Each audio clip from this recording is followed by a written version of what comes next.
Queridos hermanos, queridas hermanas, buenas noches. Vamos a tener una meditación en la palabra del Señor en esta reunión virtual.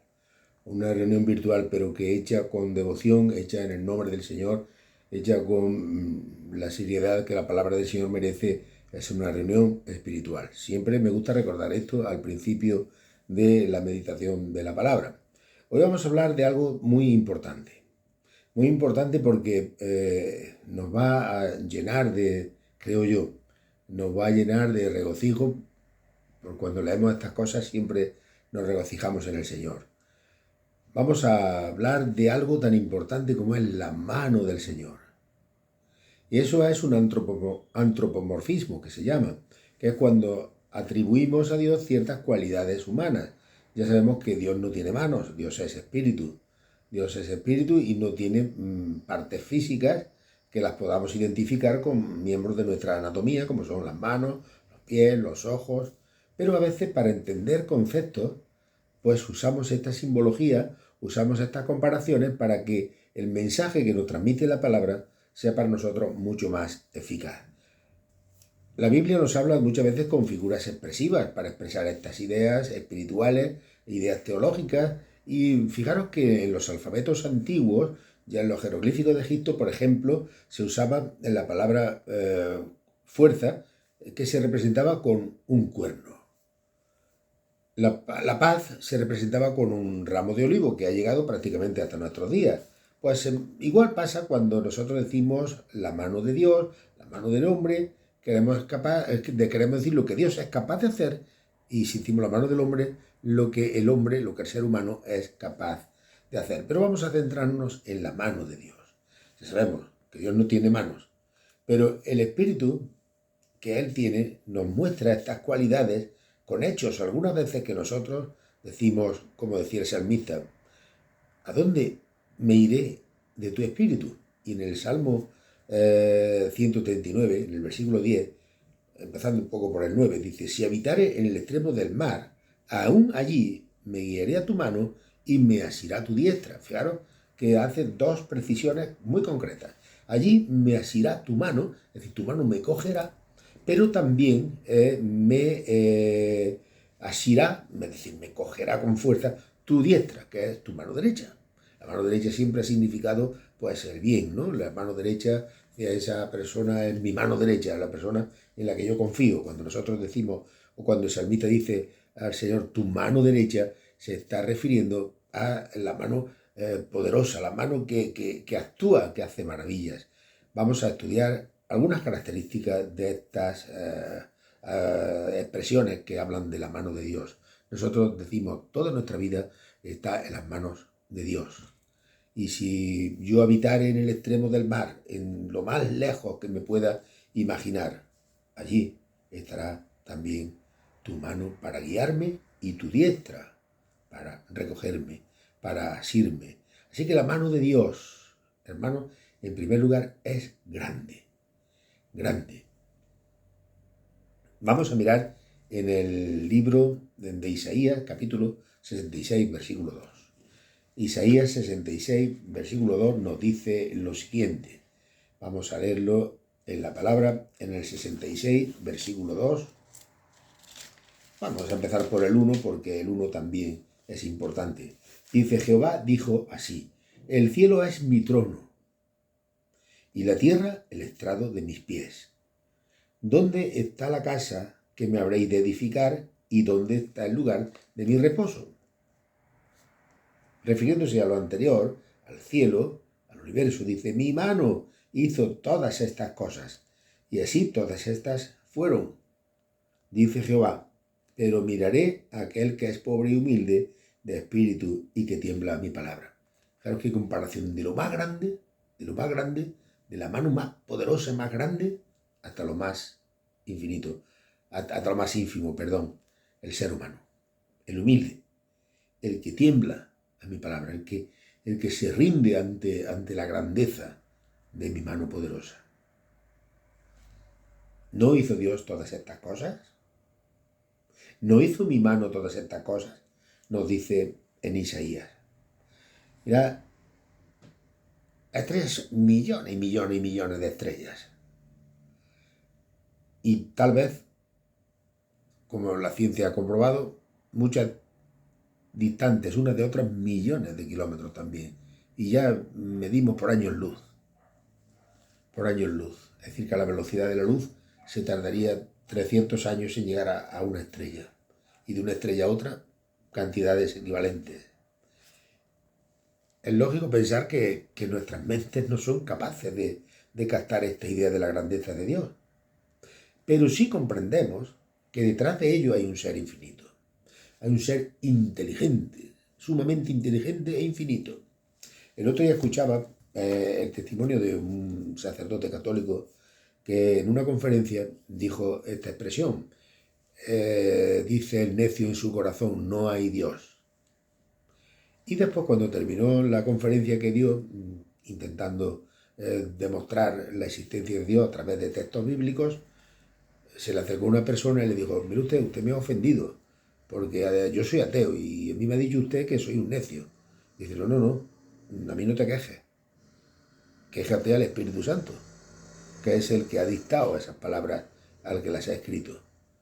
Y así se zanjó la situación. Y después decía este hombre, pero ¿cómo puede una persona inteligente pensar que un sitio como es el universo, la naturaleza, que hay orden, que hay unas leyes establecidas, que hay matemáticas, porque se necesitan ecuaciones para saber muchas cosas de la astronomía, que hay leyes físicas, como las que hace, por ejemplo, elevarse a un avión en el aire, la sustentación aérea, que hay en las leyes gravitatorias de todos los cuerpos que hay en el universo, que los cometas tienen su recorrido, que los asteroides tienen el suyo. ¿Cómo puede alguien pensar que todo eso ha surgido por casualidad? Y nosotros pensamos de esa misma forma. ¿Cómo puede alguien pensar que todo eso ha surgido pues de la simple casualidad? Decía este hombre y dice la palabra, es que es necio pensar estas cosas. Un ser inteligentísimo es el que ha dado alma a todo universo entero. El alma me refiero en el asunto de su organización, su orden. Y mirando estas cosas, nos damos cuenta que la mano de Dios es inmensamente grande. Es grande hasta escaparse de los límites de las mentes humanas. Y de hecho, los científicos cuando más estudian el universo, más preguntas les salen al encuentro. Pero aparte de grande, otro segundo punto que quiero dejar con vosotros en esta noche es que la mano de Dios es sabia. Su diestra hace maravillas. La diestra de Jehová es sublime, como nos dice el Salmo 118, en el versículo 15 y 16. Mira, el salmista tenía tal vez conocimientos de guerra, de pastoreo, que era su oficio antes de ser rey, el rey David, pero a lo mejor conocimientos científicos no tenía tantos, como los que hoy en día cualquier estudiante puede tener, conocimientos científicos del universo, de las maravillas de Dios, pero sin duda era una persona que había observado. Para escribir estas cosas inspirado por el Espíritu Santo, él habría observado pues en la salida del sol, la puesta del sol, estando en los campos con su ganado, la aparición de las primeras estrellas al caer la noche, la salida de la luna. Él habría observado todas las fases de la naturaleza y el paso de las nubes, cuando vienen más o menos cargadas de agua, cuando una persona un poco entendida sabe cuando va a llover y cuando no va a llover, porque se está gestando ahí una nube que se está cada vez oscureciendo más, es decir, cargándose de humedad para después precipitar en la tierra, en el suelo. Y como dice un sabio, el sabio Whitney, una persona que es muy comentada en medios evangélicos, ¿por qué existe una variedad de átomos en el universo? ¿Por qué forman diferentes sustancias? ¿Por qué? ¿Y por qué? ¿Y por qué? Y nos preguntamos, y nosotros lo ignoramos totalmente. Y solamente tenemos una respuesta, que alguien puede pensar que es una respuesta simple, pero nosotros decimos, porque Dios lo quiso así. Y alguien te puede decir, hombre, eso no es una respuesta válida. Dime otra mejor. Porque lo cierto es que actualmente no tenemos otra mejor que esa. Nosotros hemos visto en estos días, hermanos, y esto ha sido, la gente lo está viendo como una cosa que, bueno, fruto de los caprichos del tiempo, de la naturaleza. Hemos visto como en unos días se han recuperado en buena parte nuestros embalses. Ha llovido de una manera que nadie se podía pensar hace solamente un mes. Hemos visto cómo bajan los arroyos que pensábamos que ya no los veríamos de nuevo correr, y hemos visto cómo el Señor hace las cosas porque Él quiere hacerlas así. Y no tenemos otra explicación mejor. Sí, ahora vendrán los meteorólogos y dirán que esto se rige por unas leyes, claro, pero ¿quién ha puesto esas leyes? Esa ley de la borrasca, de los ríos atmosféricos, todas estas cosas que se están hablando ahora en el tiempo. ¿Quién ha puesto esas corrientes en el aire, esos anticiclones para evitar pasos de otras borrascas? Todo eso es así, aunque el hombre lo está estropeando, de eso no nos cabe duda. Pero Dios ha establecido todas esas cosas, y la respuesta es porque Dios lo quiso así. Porque Dios lo quiso así. Admiramos hoy en día pues toda la tecnología que tenemos a nuestro alcance. Hoy tenemos exceso tal vez ya de tecnología, y nos vemos cuando vemos estas maravillas, nos vemos a nosotros enfrentados a estas cosas, y nos damos cuenta cómo las Sagradas Escrituras, a pesar del tiempo, a pesar de todo el periodo histórico transcurrido, están ahí y nos hablan a nosotros, y son para el creyente y para la persona inquieta, para la persona curiosa, son revelaciones de Dios, y la realidad de estas maravillas que vemos y tocamos nos revelan que Dios ha dado al ser humano una capacidad que no se la ha dado a otras criaturas de la creación, aunque todavía no podamos explicarnos muchas cosas, y tenemos que confiarnos a la voluntad de Dios, porque sabemos que su mano es, en primer lugar, grande, y en segundo lugar, sabia, y muchas cosas más que podríamos decir, pero hoy nos vamos a centrar en estos pocos puntos, porque la mano de Dios también es poderosa, poderosa. Así que vamos anotando: grande, sabia, poderosa. Dice en el Éxodo, capítulo 14, versículo 18, Éxodo 14, 18, Dios sacó a los hijos de Israel de Egipto con mano poderosa. Con mano poderosa. Y es que allí hacía falta una mano poderosa, porque Egipto era una potencia. Y potencia viene de poder. Y no había en el ejército, o sea, en el pueblo de Israel, no había una capacitación para luchar contra un ejército tan poderoso como el ejército de Egipto. Pero Dios estuvo ahí con mano poderosa, con mano poderosa. Y esa mano poderosa es cuando Dios obra regularmente en el terreno físico por leyes que Él ya ha dispuesto. El creyente que ha aprendido a tratar con Dios ha descubierto que Dios no solo es el ingeniero que inventó y dio el primer impulso a la maravilla de la creación, sino que es también como el mecánico que se ocupa de su obra y atiende a los seres que ha creado. Es que, fijaros qué maravilla, no solamente el ingeniero, esto es una cita de un hermano que he cogido, no solamente es el ingeniero que ha ideado toda esta maravilla del universo, toda esta maravilla de la naturaleza que nos rodea, sino que es el mecánico. El mecánico se ocupa de reparar aquellas cosas que se han dañado. Y si no fuera por ese cuidado que el Señor tiene de su naturaleza, ya nos la habríamos cargado del todo. Pero yo confío en que el Señor tiene que actuar ya antes de su venida, antes de la venida de nuestro Señor Jesucristo, para que no sea el hombre el que estropee la creación del todo, sino que Él pondrá medios antes de su venida para cuando haya que crear esos cielos nuevos y esa tierra nueva. Nosotros como creyentes tenemos años de experiencia y sabemos que Dios escucha la oración. Antes leíamos muchas veces, de jóvenes, pues historias como las de John Miller, ese fundador de orfanatos, que no lo hacía solamente por amor al prójimo, sino que lo hacía por amor a Dios. Y a veces veíamos cómo su oración era contestada de forma increíble. De tantos orfanatos que tenía, a veces le faltaba el alimento. Y en oración se ponía y Dios proveía. Y estas cosas las hemos perdido de vista hoy porque creemos que ya con la tecnología, con los avances, ya no necesitamos estas cosas.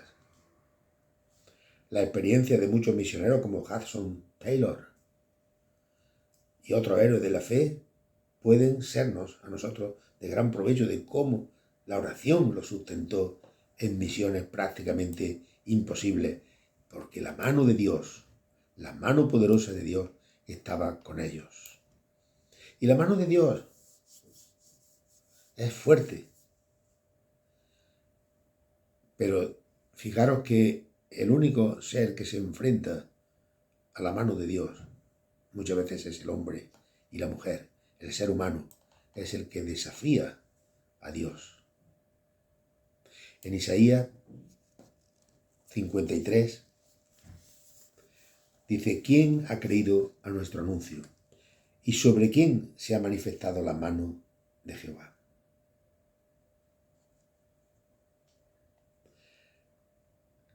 Los elementos de la naturaleza son obedientes a Dios. Pero nosotros, que somos unos niños, espiritualmente, en muchas ocasiones, tendemos a rebelarnos, a tratar de escapar. Pero inútilmente, porque generalmente la persona que cuida al pequeño, el padre o la madre, son más fuertes y más inteligentes que el niño. Por lo general, nos rebelamos y luego tenemos que rendirnos a la evidencia de que la mano del Señor es poderosa, de que la mano del Señor es más fuerte que nosotros y la mano del Señor cumple siempre sus propósitos. Él respeta nuestra voluntad, pero Él es fuerte y Él tiene que ponernos algunas veces en situaciones para que nos demos cuenta que si no somos guiados por su mano poderosa, estamos perdidos. Vamos a mirar en la carta segunda a los Corintios, capítulo 3, versículo 18. Segunda carta a los Corintios, capítulo 3, versículo 18. Dice así la palabra del Señor: por tanto, nosotros todos, mirando a cara descubierta como en un espejo la gloria del Señor, somos transformados de gloria en gloria en la misma imagen como por el Espíritu del Señor. El Señor tiene poder para transformarnos y Él ha empleado un tiempo en nosotros y Él tiene un propósito y lo que Él ha comenzado no se va a quedar a medias. Así que, hermanos, confiemos en la mano poderosa del Señor. Pero también esa mano poderosa, a la vez que fuerte, es delicada. Antes decía, todos tenemos la mano derecha, la mano diestra, que generalmente, salvo excepciones, es la que hace las cosas más difíciles. ¿Y cuántas veces aparece en la Biblia la mano diestra de Dios? No se refiere a la mano izquierda, no, se está refiriendo a la habilidad. Generalmente, ya digo generalmente, aunque hay excepciones, todas las personas hacemos las cosas más difíciles tal vez con la mano derecha. Cuando vemos a un médico, por ejemplo, manejar el bisturí o manejar los puntos de sutura, nosotros diríamos, eso para nosotros es muy difícil. Pero esa persona tiene una mano diestra, una mano que tiene esa habilidad y que tiene esa práctica y lo hace completamente bien. Pues así es con el Señor, con nosotros. Su mano es supremamente experta. Y dice el 1 de Corintios, capítulo 10, versículo 13, fiel es Dios, y no os dejará ser tentados más de lo que podéis llevar. Y en Job también leemos que un versículo de gran enseñanza: Él es quien hace la llaga y Él la vendará. Es decir, Dios tiene poder para hacer la llaga y tiene poder para vendarla. Así que sus manos son delicadas. Nosotros, en imitación a nuestro Padre Celestial, a nuestro Señor Jesucristo, con esas manos delicadas cuando hacía esos milagros, tenemos que decir: Señor, cógeme de tu mano, apriétame fuerte que no de tu mano. Y que no sea blando para coger la tuya, sino que yo la agarre también con fuerza. Santiago nos exhorta a humillarnos bajo la mano poderosa de Dios. Y es como decía antes en Isaías: el Dios que hizo los cielos, el Dios que hizo la tierra, el Dios que hizo el universo entero, se fija en los humildes, ama a los humildes. Nunca nos rebelemos si alguna vez pensamos que Dios nos ha herido. Al contrario, decir: Señor, ¿qué quieres de mí? ¿Por qué me has tocado a mí de esta manera? Y por qué sea simplemente una pregunta humana, no sea nunca una pregunta de rebeldía. Enséñame tú lo que yo no veo, dijo Job en el capítulo 34, versículo 32. Enséñame tú lo que yo no veo, porque yo hay cosas que no veo. Y cuando pensamos que esa mano está sobre nosotros, veremos muchas más cosas que antes podíamos ver. Y ya para ir terminando, la mano del Señor es una mano protectora. La mano que nos ha creado nos modela y nos guarda. Dice Jesús: mis ovejas oyen mi voz y nadie las arrebatará de mi mano. Mi Padre me las dio.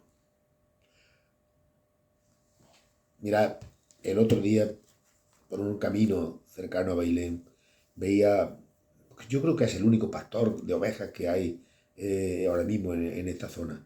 Pues un hombre todavía no muy mayor, cuidando un buen rebaño de ovejas, con dos perritos que estaban a su lado como ayudantes de él, y yo veía cómo ese hombre estaba preocupado por las zanjas, por los arroyos, por dónde estaban las ovejas, por dónde...